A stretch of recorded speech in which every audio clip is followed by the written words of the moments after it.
So, you finally got enough money on your Twitch streams to finally upgrade your audio from that terrible headset microphone. Well, today, I'm going to show you an amazing setup that's only $80 that'll sound better than any Blue Yeti. On today's KCS Tech.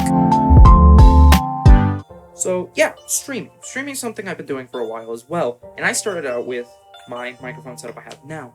But I used to use an amazing setup that I'm going to show you guys today, which, if you do want to check out my Twitch stream, put a link down in the description below. I stream every Wednesday, Thursday, and Friday. Go and check me out. Microphones on streams are fairly important. They're one of the most important elements, I would argue, over a camera and a light. Other than that, microphones are probably the most important thing on your stream, because a lot of people will listen to streams and they won't really watch. I've done that myself. I'll just turn stream on in the background while doing something else. So getting good audio is fairly important, and a terrible headset microphone does not work well. The microphone you're hearing now is actually the microphone I use on a daily basis. So what can you do to upgrade your audio setup? Well, to start, Tonor BM700. Tonor BM700 comes in a combo kit, which will come with an arm and a bunch of other stuff for only about $32, which I'll go ahead and leave an Amazon link down in the description below so you guys can go purchase that if you guys are interested in this audio setup. So, the BM700 is a cardioid polar pattern microphone, which usually means that the microphone will bring in more audio from the front. I'll show a diagram here of what it will look like on cone shape, but basically when you talk into it, it'll bring in everything around it, but it'll mostly want you talking into the front lobe. Other than that, the big issue with them also is that they require phantom power or 48 volts, which if you're going to use this microphone without the next time I'm going to show, I'm also going to leave another Amazon link which you need if you're going to use the microphone right out of the box. The microphone itself comes with a windscreen, the mount, the microphone, and a cable, usually a 3.5 I believe, but mine aux, that's how I put it away. I don't know what I did, the XLR. Next up is an arm. An arm is fairly important. You don't need it, but this microphone does not come with a stand, and I wouldn't recommend a microphone like this to be on a stand anyways. An arm is really nice. It helps you get it off the ground, and when you're typing or hitting a desk or something, it really becomes more like a shock mount for your microphone, and it'll help get rid of some of that noise that you won't go into your microphone as much. And a cheap newer arm will be fairly good. That's what I'm going with. A cheap newer arm, or the one that comes with the setup there. So that's fairly important, I think, to go along with it. And next thing is, we want a audio interface. This box is destroyed, but it's the audio interface for it. This actually, it still has the Behringer sticker. I didn't pull the Behringer sticker. It still has the styrofoam and everything. Wow. I'm gonna put this on my water bottle. I didn't even know I had that stuff. So the Behringer UMC22 is a fairly great interface. It's about $50 to $60, and they offer a slightly cheaper option if you want cheaper, but I highly recommend this one, mostly because it uses Midas, which Midas is kind of hard to explain, but it's just a better audio codec that'll help get rid of noise, help with a bunch of stuff, and help make your microphone sound so much better. And this is the killer thing that makes this setup good. It's also the most expensive part, coming in at about $50, and I'll link it down to Amazon. I'll leave both of them down there that I was just talking about. These things are super good and super great. You're actually listening to the Behringer UMC22 right now. This is still my main audio interface, and I bought it about 2 years ago, and I still absolutely love this microphone. There's nothing wrong with it. It works amazingly. I just absolutely adore it. So now that you have every component, let's look at the pricing. The pricing is under $100, and the only comparison I could ever make to this microphone would probably be something like the Blue Yeti. And the thing is, this microphone is fairly expandable, which means that in the future you can upgrade your microphone. Like I said, I'm still using my UMC22 to this day. Now that you have everything, we're going to go ahead and talk about the assembly. So you want to take the turner, and you want to make sure it's like this, as you can see here. Make sure it's like that, and screw it into your table. Not screw it in, but make sure that it's clipped to the table. Then you can put your arm in with your microphone already attached, or you can do the microphone attaching when it's in, but just put your arm in and make sure it's nice and settled. Make sure all the gripping is good. And if you want to put your microphone already into position, you can screw in the screw. Usually I wouldn't do that. That's why my screw is off of this one, as you can see there. I don't actually have my screw there. But other than that, it's fairly simple. Then once the arm's there, we're going to screw in our shock mount. Then we're going to go ahead and screw in our shock mount, which is the silver thing. You're going to just screw it into your arm. And if it doesn't have the 8¾ jack thing, which is a golden part, which will be in your microphone itself, make sure to put it in there, screw it in there, or screw it onto your arm, and then just twist it and turn it onto your arm. Then, with your BM700, you want to make sure that when you are looking into it, it is looking like this, or basically that it's pointing towards you. Reason being, when you don't do it like that, it actually will not work as well and it will sound weird. I'll go ahead and play a sample of what that sounds like. So yeah, this is what it sounds like when you're talking the back of your microphone. Don't do this. Make sure you're talking into the right side. You will notice a complete difference to it. So yeah, fairly weird. Don't do that. Make sure you talk into it. Mine has a weird mark on it. I don't know where it came from, but that's how I distinguish it. But the best way to distinguish it is it has this tonal logo. Make sure to put that. Then just put your windscreen on there, or as it comes with a pop filter, you can choose either or. I don't recommend doing both. Certain microphones need it, like the microphone I'm using now. I'm not actually using it, but when I've recorded audio in the past in my studio, usually I do use it with the pop filter because it still needs to get the pss and sus out, which is what a windscreen and a pop filter does, which I can explain in further detail if you guys are interested. Also, if you're enjoying this video, make sure to hit that subscribe button and the bell. Easily, it'll help my channel out so much, and hit the like button because I really want to hear some feedback about this video. It's a new idea for me and a new thing. So.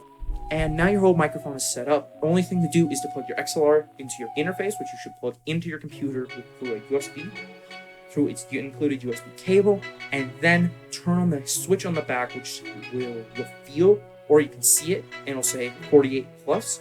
Turn that on, and it'll turn on your phantom power for you, which you are required to have to make this microphone work. Any other microphone that is a dynamic mic, which I can go over the differences in the future as well, if you guys are interested. But this is a condenser microphone, and you really, really need to have that power on, or else it will not work at all with this interface.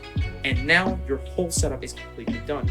Now, I'm going to show you what it completely sounds like and what settings you can apply within OBS to make it sound better. Okay, so now you are hearing the microphone itself, and I'm actually going to put on my headphones so I can hear it. There's a dog walking out my room. And now I'm hearing my microphone. Now I'm just going to go ahead and not do audio editing for this portion so I can show you guys how loud the noise in the background is. So let me go and show you that. So not too bad. I'm actually listening to this on a amplified because I'm listening to it through the interface, which is something that the interface does have. I forgot to say. It has direct monitoring, which is so nice, and you'll use it more than you would think. Especially during streaming, because I use it a lot during my streaming times. So it's not bad. It's fairly loud, so it sounds really good. It sounds very open, but as you can hear, like, I'm just gonna do this. This isn't even near the microphone. It is nice, the audio behind it, but definitely if you're trying to talk into the side or in the back of it, it's just not going to work well. So make sure you're talking into the front. Range, you don't need to be on top of it. As you can hear, it just clips beyond belief, which is not what you want. So if you're hearing something like this, don't do that. Definitely try to stay about this distance away, because even if you're like this, I'm talking pretty loud. I'm actually kind of yelling at this, and it's not awful sounding at all. Honestly, this microphone is fairly good sounding. The only problem I see with this microphone is really its rejection of noise, and that it actually doesn't have that great of a sound to it. It's hard to explain without knowing it, but it's missing a little bit of the bass but within a voice, because my voice is a fairly bassy voice, as I've noticed throughout the years.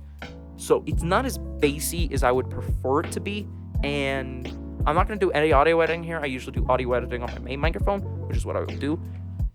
But the audio itself sounds good, but there is still problems that it's missing bass and it's missing your mid-tone. So the best way to describe audio is that there is 3 tones. There's mid, bass, and treble, and each of those tones are fairly important. And this one feels like it's missing a lot of the bass, that bottom end that really gives it. Most people know what bass sounds like because it's like the boom boom, but also like it's got really nice mid to high end though. It's very good on that front. So if you're gonna use this, it sounds amazing. But if you're gonna use this for streaming, I have a few suggestions within OBS itself. Firstly, put on a noise suppression or a noise gate or both.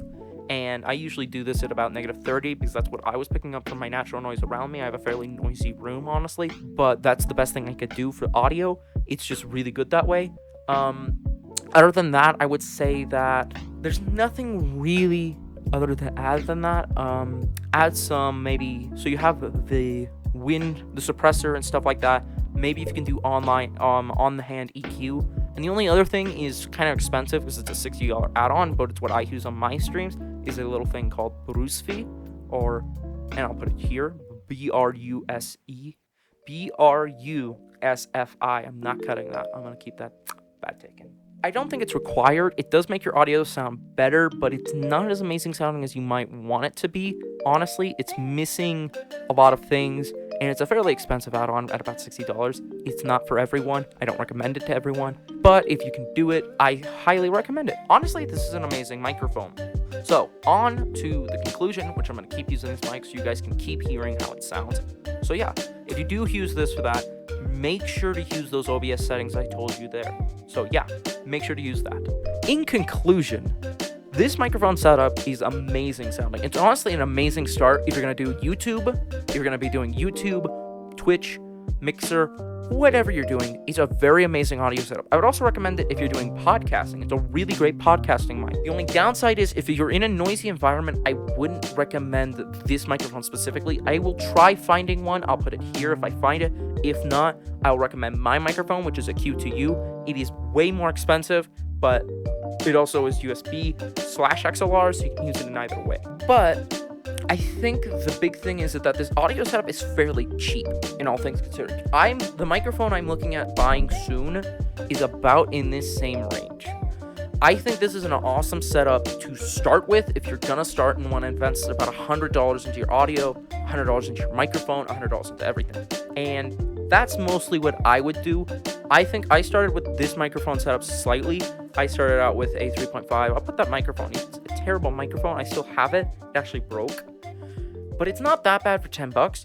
This was the microphone setup I upgraded to, and then I finally went up to my Q2U. It's an amazing upgrade tree, I guess. Like a snaking tree is the best way to describe it. It's just constantly snaking going wherever you need it. And the audio itself is fantastic. Honestly, it's amazing for a Twitch stream. If you're just starting out, it'll be a nice setting stone. It'll really set you out from people because good audio will attract people into your stream. Eventually, I want to do a tutorial on how to make your audio sound amazing on stream, but it's fairly complicated and you need the CPU power to be able to do it. I wouldn't recommend doing it, but you can do it. So yeah, thank you guys for watching this video. If you watched this whole video, congrats. Welcome to the Ethan Richard channel. I am Casey, aka Ethan Richard. This is the new channel. I hope you guys enjoy. I'm going to be doing weekly content, so keep your eyes peeled for any new videos coming out your way. I am definitely going to keep going on this. I hope you guys like this video. Do leave a comment, honestly. I really want to hear some feedback on what people like about these videos, what people don't. I really want to try getting this format down. Also, make sure to hit the like button. It really helps out. And subscribe if you really like this channel and you want to see more videos come out. And definitely check out the Twitch stream down in the description below. I stream every Wednesday, Thursday, Friday. And it's an amazing place to come chill out with me. I talk all the time. I love talking with chat. It's one of my favorite things to do. And I will answer anyone's questions about audio, video, whatever. I'm going to be making reviews. If you want to ask questions about this guy right here, do that as well. But other than that, guys, I'll see you guys next time on KCS Tech. See you all next time. Have fun.